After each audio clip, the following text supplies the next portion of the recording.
The best decision I ever made was to buy this car. It's a Honda. It's a 1996, 1997 there. So it's about 27 years, 28 years.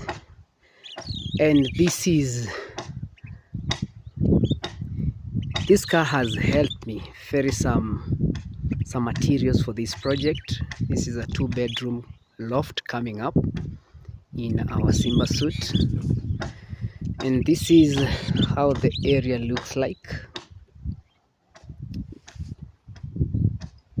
The gate will be around here, and these are some pallets for the outdoor kitchen. Everything will be outside this house. The bathtub, showers, washroom, all of them will be outside.